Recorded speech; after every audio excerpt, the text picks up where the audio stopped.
Amateur Traveler is in its 20th year now, but can you imagine if I had people on the show who had never been to the destination, but had just read about it or seen a movie about it? That wouldn't make any sense at all, and you wouldn't listen.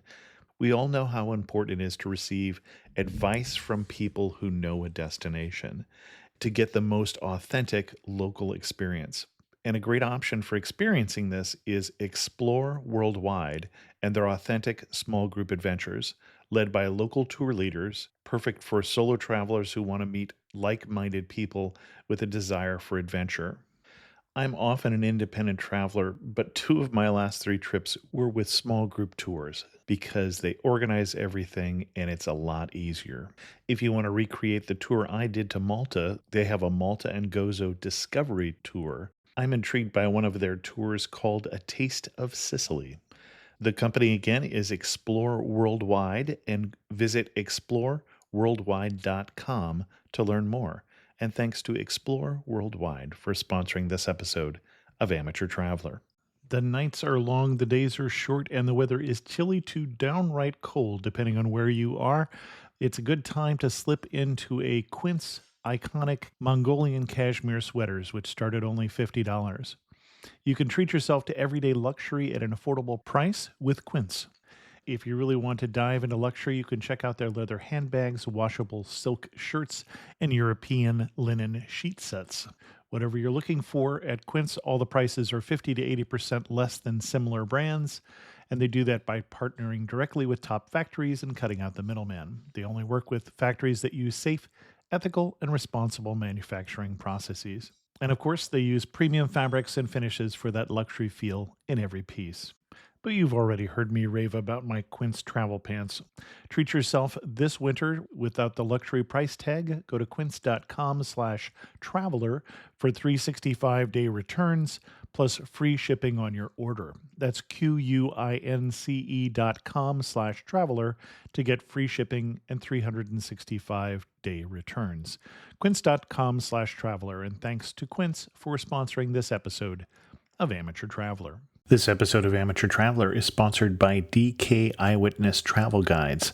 These colorful guidebooks are filled with great information and are one of my favorite guidebooks.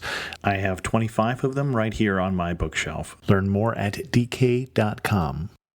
I got my bags packed, I'm on a roll. I'm heading out there and I'm ready to go.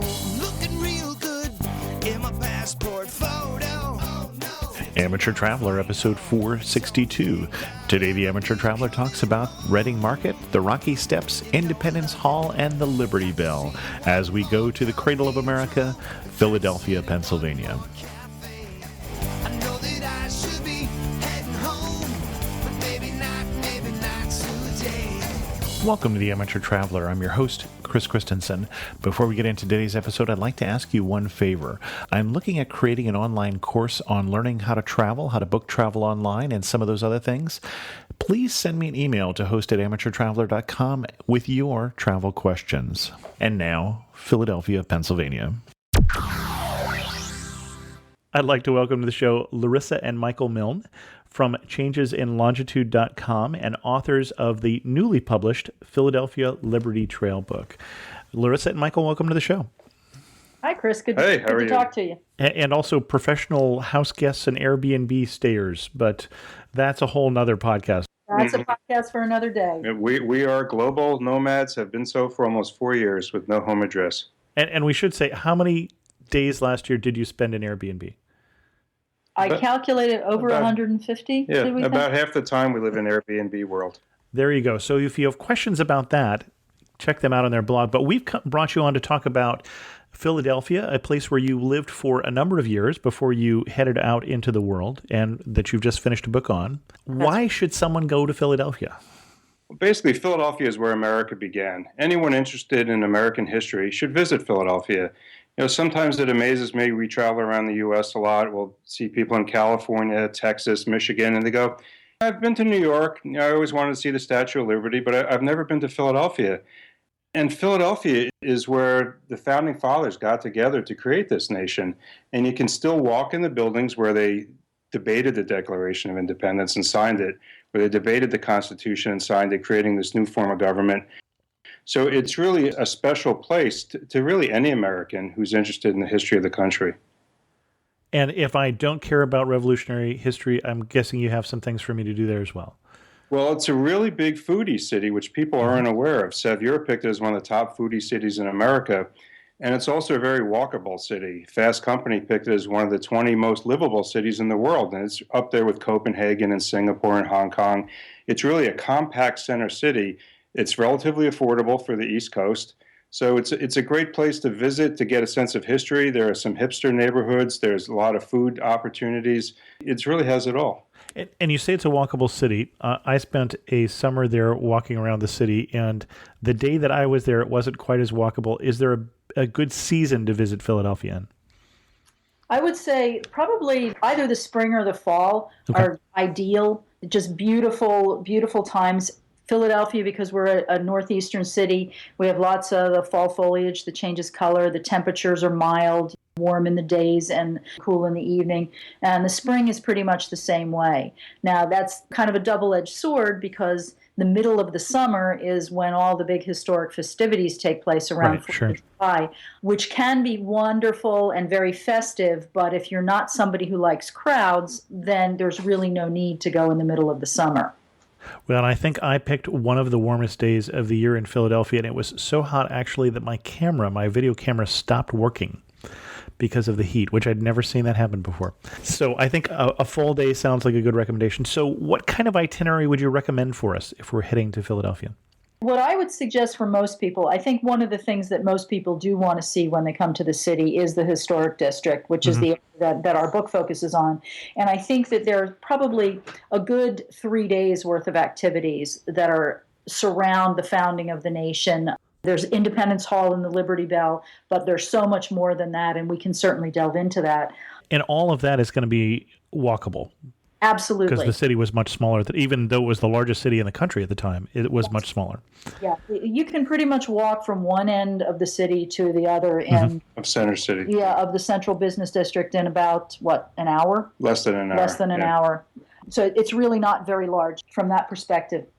But in addition to all of the historic sites, the city does boast some really world-class museums. There are several art museums, a few scientific museums, natural history type museums, where you could spend at least a day exploring those. There's also an area in the western part of the city that we call West Philly, or also is known as University City, which is where the University of Pennsylvania and Drexel University are both based. And there's a very kind of collegiate university town kind of vibe over there. And it's just a pretty cool area to hang around. It's a beautiful college campus, university campuses. There are some museums, art galleries, things like that. In addition to all of that, there's a wonderful park system that goes through the city that links into the rivers and the parks that are in the city. So you can enjoy natural activities. Okay. And we want to go back and do that all a little more slowly. But before we do, you mentioned museums. One of the museums gets more visits than a lot of other museums in major cities, but not for what's inside. People can probably picture at least one museum in Philadelphia, but I don't know if they know they can. The Philadelphia Museum of Art is on the top of the world-renowned Rocky Steps, which anyone who's a fan of movies knows the Rocky films. When he starts out in the first Rocky movie, he's an out-of-shape pug, and he can't climb up the steps till the end of the movie when they play the stirring Rocky theme, and he can sprint to the top, and you just know he's going to beat Apollo Creed. Of course, he doesn't. I hope it didn't ruin the ending for anyone who hasn't seen the movie. They've had time to see it. But the neat thing about the Rocky Steps, after Independence Hall and the Liberty Bell, it's probably the most visited site in Philadelphia. People come from all over the world to see it. Right. And it's actually quite inspirational. You go there any time of day, there's somebody running up the steps, and there are people who have just beaten cancer, and the Rocky films got them through their chemo and their treatment, and they told themselves when they beat it they were going to run up the Rocky Steps. And that's the type of stories you have there. Well, and I wanted to mention it too because I know two friends who have been known to travel around the world with a little tiny Rocky statue. Oh, you heard about them, did you? That would be us. Oh, that's right. That was actually Michael's idea. Yeah, we've been traveling with a small Rocky statue, and it's pretty cool because since people do know Rocky all over the world, everywhere we've gotten people to jump up and down, raise their arms. The only place where they didn't know who Rocky was in North Korea, but that's pretty understandable. Yeah. And in Vietnam, they thought he was Rambo. But we're actually going to retire Little Rocky soon. He's getting a little tired and his arms are falling off. Running around the world with your arms in the air, they get a little tired and worn out. Well, now let's go back to your itinerary. I think we started with the Liberty Trail, which actually we mentioned you've got your book on. So what are we going to do? Are we going to do that our first day in Philadelphia? And where are we going to start? I think it's up to anybody what they want to see, but usually people want to see the quote greatest hit of a given town. And most people want to head right for Independence Hall and the Liberty Bell. And that's probably a great place to get yourself immersed right away. So you can kind of park yourself right in Independence Mall, which is the big, wide open area in front of Independence Hall. The Liberty Bell Pavilion is there, and you're facing Independence Hall. And you can spend a good several hours just exploring both the Liberty Bell Pavilion as well as Independence Hall itself. Now, Independence Hall is visited with a tour, as I recall. Yeah, Independence Hall is free, but you need to make a reservation ahead of time. Mm-hmm. And sometimes you can get there early that day and do so. They have time tickets to see it. It's limited access, but it is free. If you visit Philadelphia in the winter, though, you can just walk right up to it and go in and visit. Okay. And Liberty Bell, which used to be in Independence Hall, is now across the street in its own pavilion, which you can just walk into. That's correct. Yeah, and I should mention also, we mentioned this in the book as well, that in the summer when things are busy, there is a bit of a line to get into the Liberty Bell Pavilion. That's simply because there's security at the entrance, which is not really a big deal. It just slows things down a little. So anybody who sees a line outside of the Liberty Bell shouldn't worry too much, because the longest I've ever seen anybody wait in line is about 10 minutes. It moves pretty steadily. And once you're in the pavilion, you can walk around at will and look at several different displays related to the bell itself, and then look at the hallowed bell. And when you go in the Liberty Bell, you might think that the British got the final revenge, because there's music playing in the background, and that's something called the Liberty Bell March by John Philip Sousa. But astute TV fans will recognize it as Monty Python. Circus theme song. So right. Perhaps they got us in the end. Let's take a break here and hear from our sponsor, who is DK Eyewitness Travel Guides.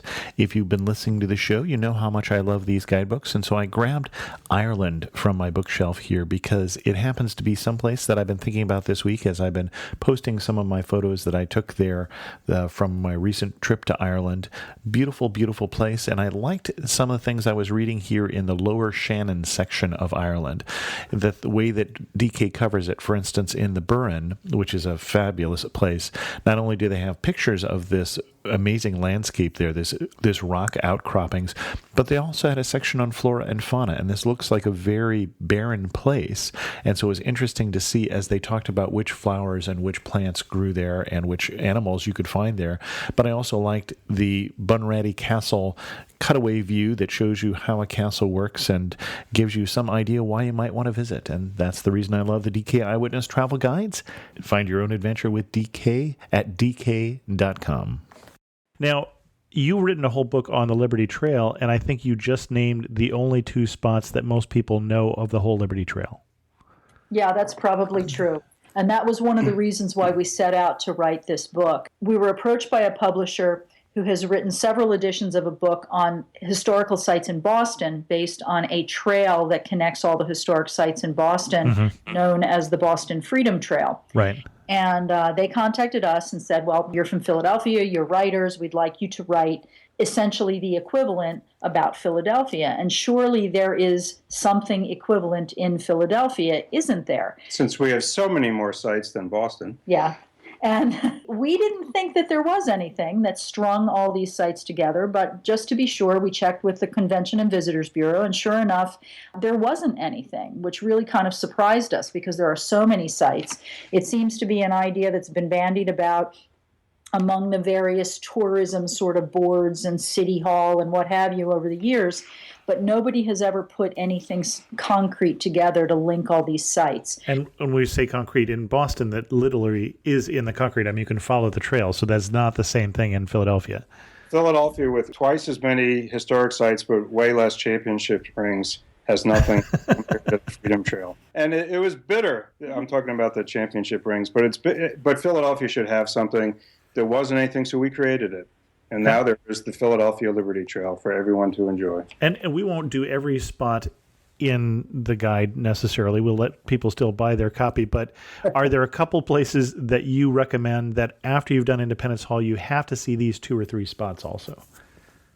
I think that what we've done, just to give you kind of a quick background, is we've broken down this trail, which is more or less about 4 miles long, although it's a very compact 4 miles. It starts and ends in the same spot. The trail is broken down into 5 distinct sections based on areas that it covers. And I would say that once you've done Independence Hall and the Liberty Bell, probably the place you should head next is a segment of the trail that we call Washington Square and Society Hill. It's a little bit more of a residential area adjacent to Independence Historic National Park, but it starts at some place that we think is really special. Yeah, Washington Square is a park right across from Independence Hall. And it was a cemetery during the American Revolution where British and American soldiers were buried.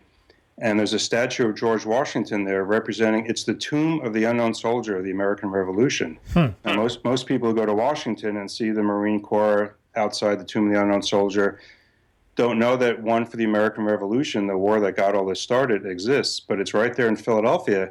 And it's really overlooked. It's off in a corner of this park. And 2 million people a year go to the Liberty Bell, which is just a block away, but a very small percentage head a block away to pay tribute to the American Revolutionary soldiers. One of my favorite buildings on the Liberty Trail is Carpenter's Hall. This is actually in some ways more historic than Independence Hall because that's where the First Continental Congress met in 1774, and that's where they came together from 12 colonies. Georgia decided not to participate. They started talking about breaking away from the king, which was revolutionary talk for its day. But one of the reasons it's my favorite building is that's where America's first bank robbery took place.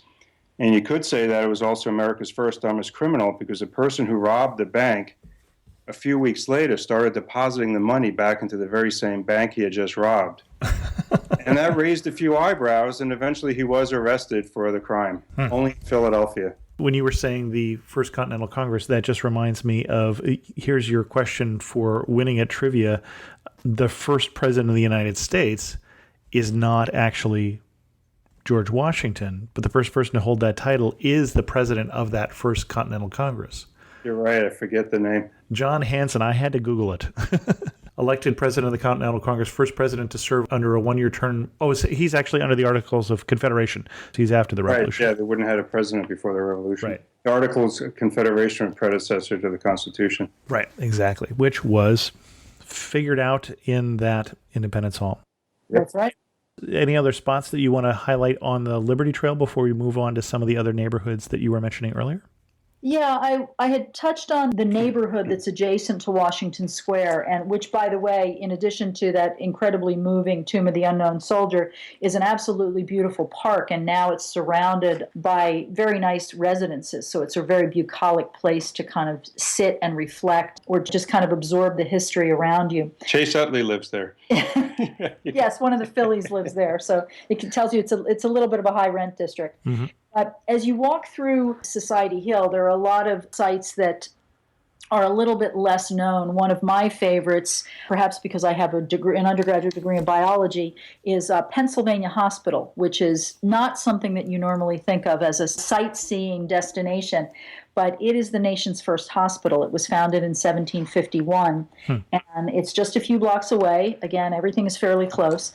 And it's an absolutely magnificent building. It's a combination of colonial and federal architecture. And there are some really historic monuments and things associated with that building. In addition to being the oldest hospital, which was started by a crowdsourcing scheme devised by Ben Franklin, it's got the oldest operating theater in there, and you can go visit that. It's free to just walk around. And it actually looks like a theater, so you can see why it was a theater. It's a surgical amphitheater. Show movies, or is it? No, you would watch operations. You're saying theater, and I'm getting confused. Well, that's why I'm saying it looks like a theater. And there's some funny stuff in there, well, amusing, I guess, anecdotes about how they would render the patient unconscious. They would basically clonk them on the head with a mallet and hopefully render them unconscious but not dead, so that they can operate on them. The good old days. Yeah. And there are a few other things that are present in the building that kind of date back to the late 18th and early 19th century. There's some artwork that's just phenomenal by an artist named Benjamin West. An ancient library, which was named in the mid-1850s as the most important medical library in the country, because it's got just oodles and oodles of very old medical tomes. So I find that a really fascinating place to go, and it's definitely off the beaten path. Excellent. Now, you mentioned artwork, and you previously hinted that there were a number of great museums in Philadelphia. Do you have your favorite museums? Philadelphia has been drawing a lot of attention lately because about a year ago, the Barnes Foundation Museum opened. Right. Mm-hmm. It's a museum that used to be in the suburbs, but it was moved after a contentious debate into the city. It's the largest collection of Impressionist art outside of Paris, which makes it the largest in the U.S. And what's really cool about it, it's right next to the Rodin Museum, which is the largest collection of Rodin sculptures outside of Paris. So an art lover can find two collections of French art right next to each other that they cannot find anywhere else in America, and it's actually quite difficult to find in the world. Excellent. I remember hearing about the opening of that museum, but I had forgotten all about it. Those museums are located on Benjamin Franklin Parkway, which leads right up to the Rocky Steps to the Philadelphia Museum of Art. So within about 2 blocks, you have 3 world-class museums that are worth visiting. And if you really get bored by that, 2 blocks from there is Eastern State Penitentiary. It's this Gothic pile of brick and stone and granite that was built in the 1820s. It is one of the most famous prisons in the world. It's the first one that had a system which we take for granted now, where you had a central spoke guard tower and all the cells run out like spokes on a wheel on a radius from the center. When Charles Dickens visited America in the mid-1800s, he wanted to see 2 sites, Niagara Falls and Eastern State Penitentiary in Philadelphia. The prison is still open for tours. It has probably the best haunted house tour in the country in October for Halloween. But anyone who's near the Rocky Steps, if they're into Rocky, they're probably into prison-type things. And if you're seeing a lot of paintings and sculpture, you really need to go see something else. And the Eastern State Penitentiary fits the bill. It puts a little bit of grit on things. Any sort of sites that, and with apologies to the tourism board, that other people recommend, that the guidebooks recommend or the tourism boards, but you would actually say better to spend your time somewhere else? Well, there are 2 famous cheesesteak places in South Philly that are open 24/7, and they duke it out, and they're great to go after a Flyers game, maybe at 2 in the morning or when the bars close. But they really don't have the best cheesesteaks by far in Philadelphia. So we would say skip those, and there's a place not too far from them called John's Roast Pork, which despite its name has the best cheesesteak in the city, and also has the sandwich that Philadelphians eat even more than cheesesteaks, which is an Italian roast pork sandwich. And we'd suggest John's Roast Pork as a place to go. And that's not written up as much. Excellent. Although it did win a James Beard Award. And when you see this divey little place in an industrial area, you know it didn't win it for the ambiance or the service. So that's pretty cool. The food, the food's got to be good. Well, and you mentioned that Philadelphia is now a foodie city. To me, that seems a relatively recent. In fact, we've covered Philadelphia before, about 9 years ago on the show, but there are some changes like that, or like the new museums, that made me want to do it again. Obviously, Independence Hall is still Independence Hall, but other things have changed in the city. Besides getting a good Italian roast pork sandwich, do I have that right? Mm-hmm. I'm still going to get a cheesesteak, though. I'm a big fan of cheesesteak. You can get one, but make sure you get the other thing. I'll be there 2 days. I'll try both. What else should we try? You basically can get any kind of international cuisine in Philadelphia. There's a really burgeoning Asian population in the city, and South Philly, which traditionally was known as an Italian area, is now kind of an Italian/Asian/Latino area, and there's a phenomenal collection of Vietnamese, Laotian, Cambodian restaurants that I would recommend anybody try. And that's more on the ethnic dining area. And is there a particular thing they're known for? I mean, in our area, for instance, the Vietnamese restaurants tend to focus on pho. I don't know if, okay. A lot of pho. Yeah. Which is spelled pho for people who are not and even in a major city like Philadelphia, it's still incredibly cheap. I don't know how they do it. And it's basically a noodle soup. Yep. Yeah, that's made with beef. Yeah. Beef broth that's cooked overnight. Yeah, Right. but yet the vegetables are put in fresh with the hot broth, so it's incredibly. When we lived in Center City, we figured out that within a 10-minute walk of our apartment, we could go to restaurants of about 40 different countries. So basically, if you want to take a trip around the world, but you don't have time, we took a year and went around the world, but we could have just done it in our neighborhood. So Philadelphia is a great city to experience food from pretty much anywhere. Again, other than North Korea, but any other country you can think of. There's a restaurant, there's an immigrant population from that country. Well, the portion sizes of the North Korean restaurants are just too small anyway, so that's probably why they don't take off as much. You mentioned Italian, you mentioned Latino, you mentioned Vietnamese.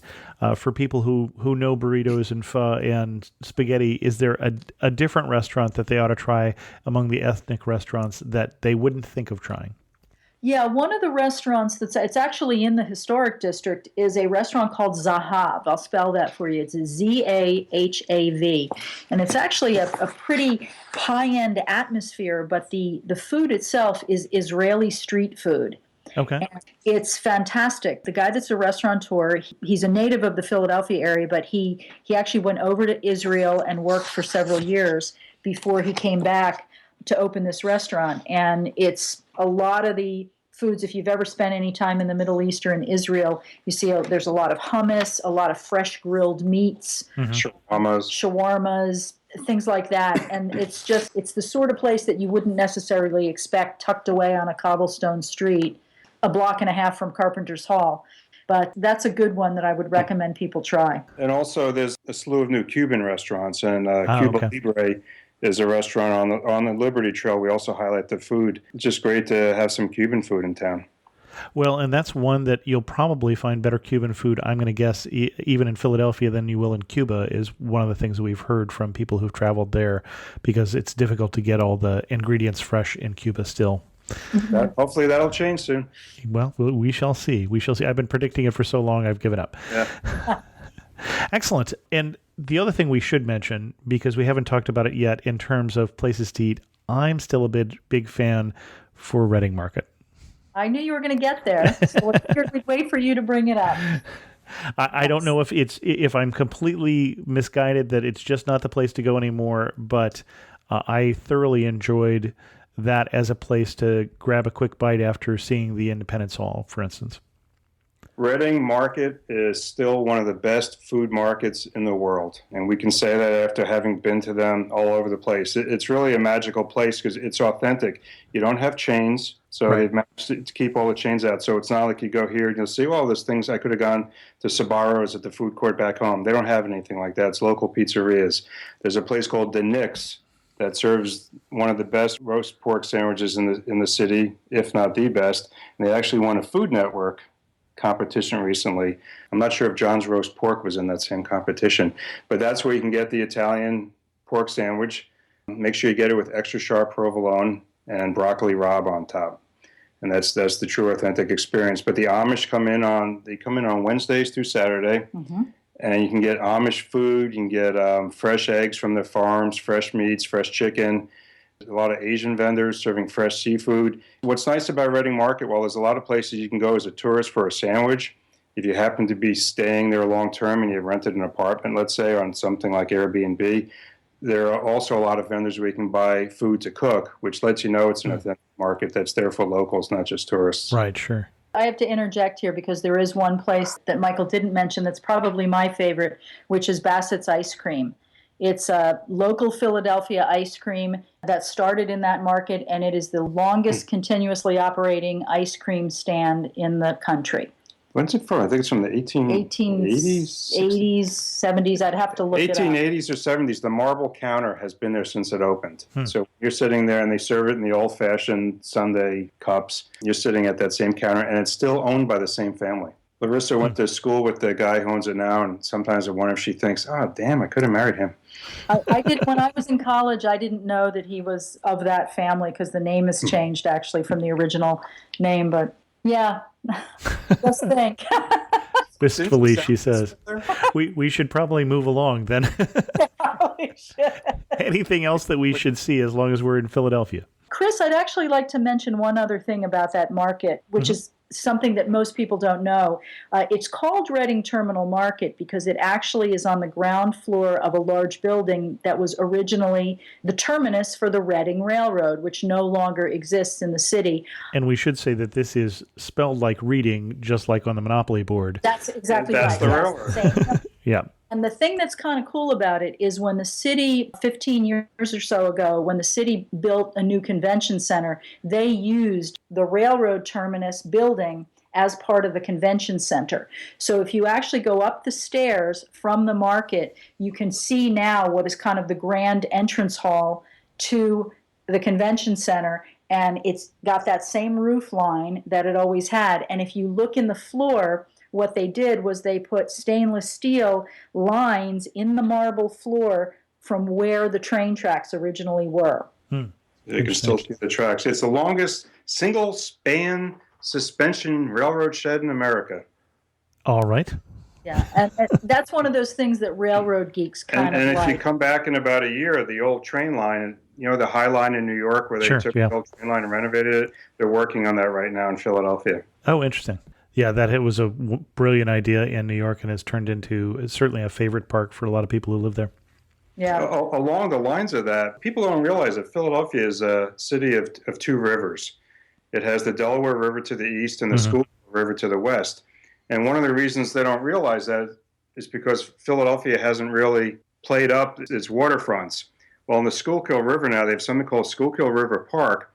And recently they built a half-mile long walkway that is suspended out over the river about 20 feet from the shoreline for joggers and strollers and whomever. I haven't seen this anywhere in the world. It's a walkway that goes directly over the river, and then it ends at a skateboard park, and naturally beyond that is the Rocky Steps. So you can do a nice 2-mile jog along the river and then run up the steps and really relive your Rocky moments. What's going to surprise me when I come back to Philadelphia? I think it's how friendly the people are. I think Philadelphians kind of get a bad reputation, and a lot of that's due to the fact that they're extremely passionate about their sports teams. So around the country, when you watch sports programs, there's a tendency among some announcers to kind of mock Philadelphians and say they're kind of rough around the edges. And we may be, but we're also friendly and welcoming to outsiders. You stop somebody on the street and ask them for directions, they'll help you out.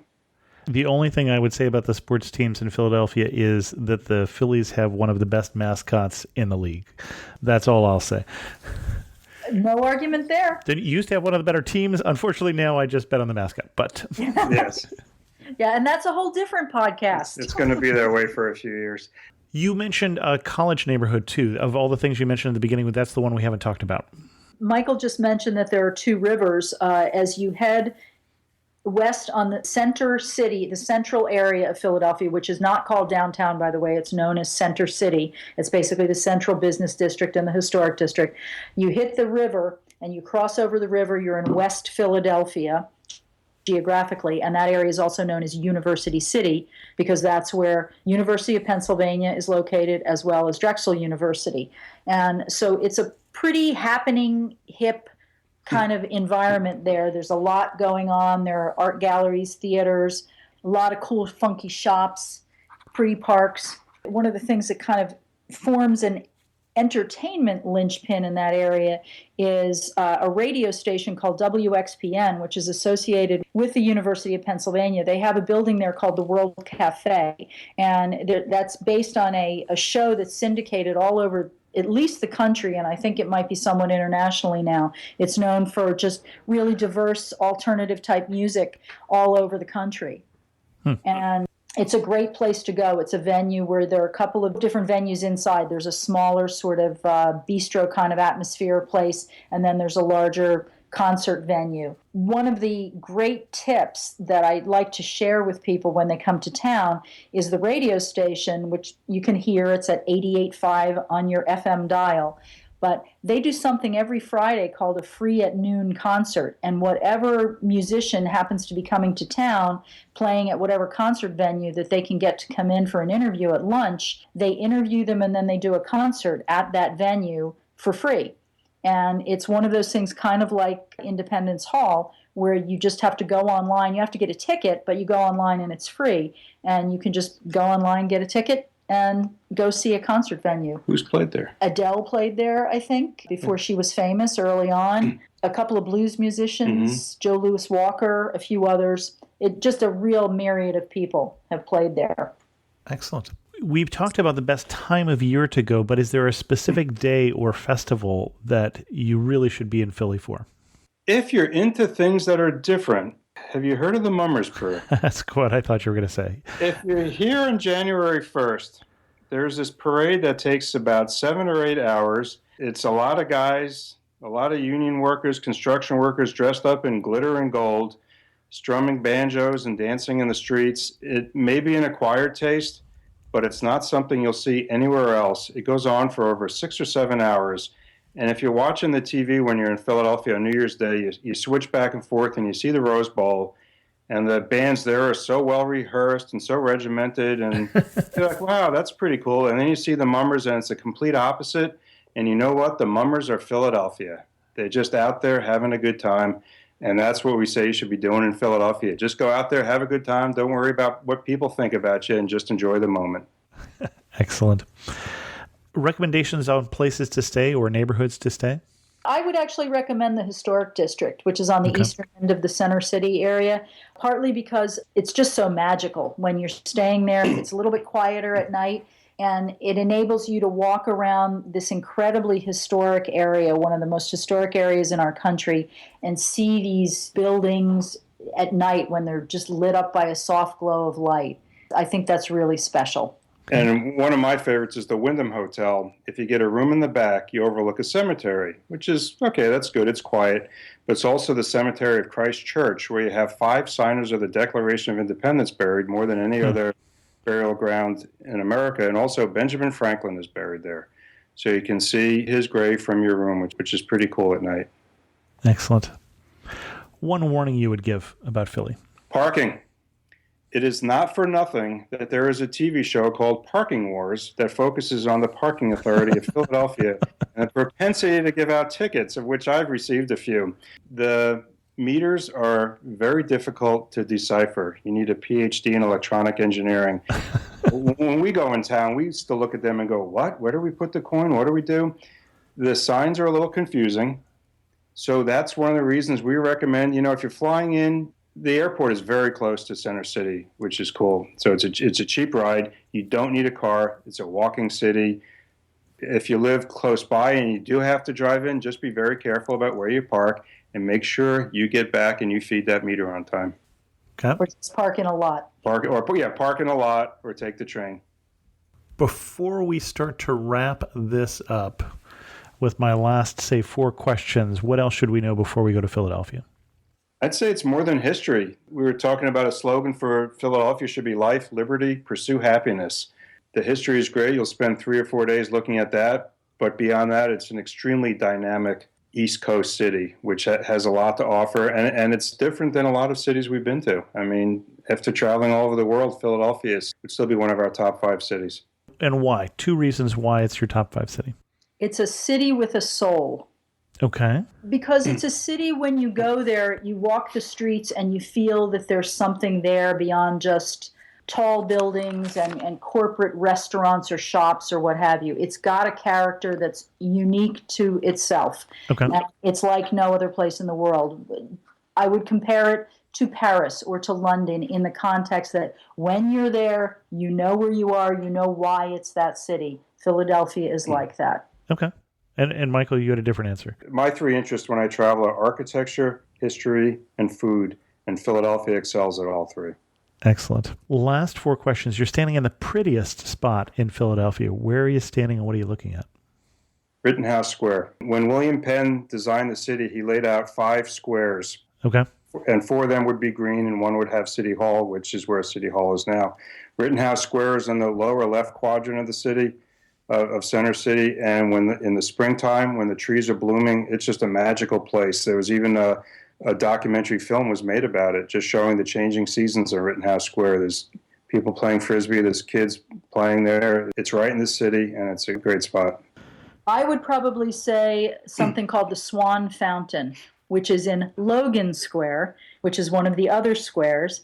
That square has actually been converted into a circle that has this magnificent fountain that's kind of a round fountain with lots of swans. When you stand there, as you circle around it and look around, you look right up Benjamin Franklin Parkway, which is where that ends at the Rocky The Rocky Steps. Steps. Besides the Mummers Parade, one thing that makes you laugh and say only in Philadelphia.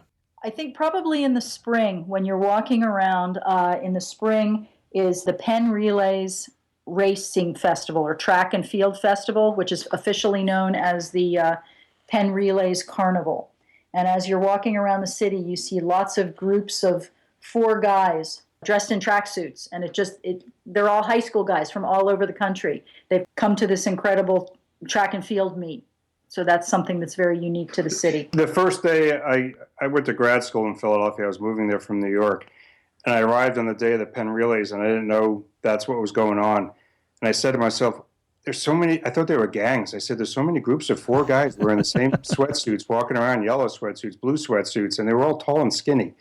It's just a sight to behold. And the other one is the Army-Navy game. That is held in Philadelphia most years, and it's been held for over 100 years in Philadelphia. That's in early December, and that is truly a special event. It attracts the students from both academies and their alumni, and it's just party time in Philadelphia for the Army-Navy game. I didn't realize that's where they held it. Interesting. Okay. Yeah.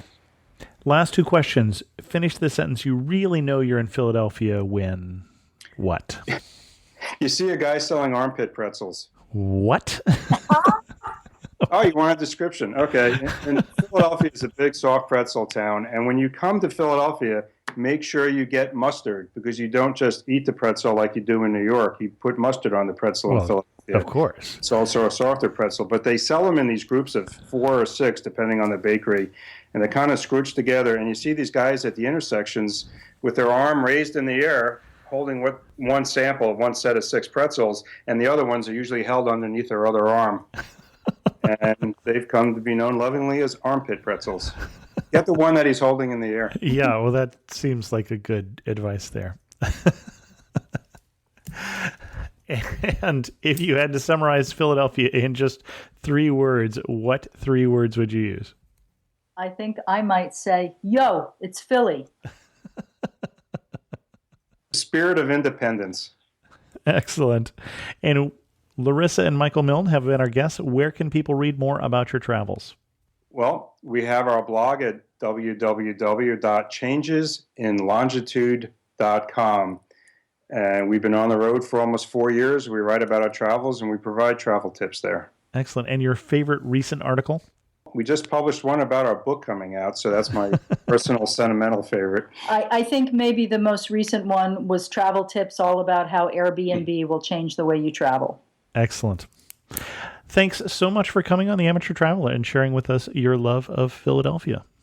Thanks you very Chris. much, Chris. In News of the Community, we received a lot of feedback on the episode we did last week on North Carolina. Almost all of it positive, I would have to say, but I want to start with one dissenting voice from Jonathan because it needs an explanation and a little bit of an apology on my part. Jonathan was offended that we left out Great Smoky Mountain National Park and Western North Carolina. And he wrote this: I'm not a travel blogger, just a well-traveled bloke who enjoys living life in Asheville, North Carolina. With that said, my lady and I listened to Amateur Traveler podcast in North Carolina. The description given on that podcast would not make me want to visit, and I got the feeling didn't make you want to visit any more than you already do. My lady and I do not visit the Piedmont or the coast very much. We have, but the mountains offer so much that they alone are a reason to visit.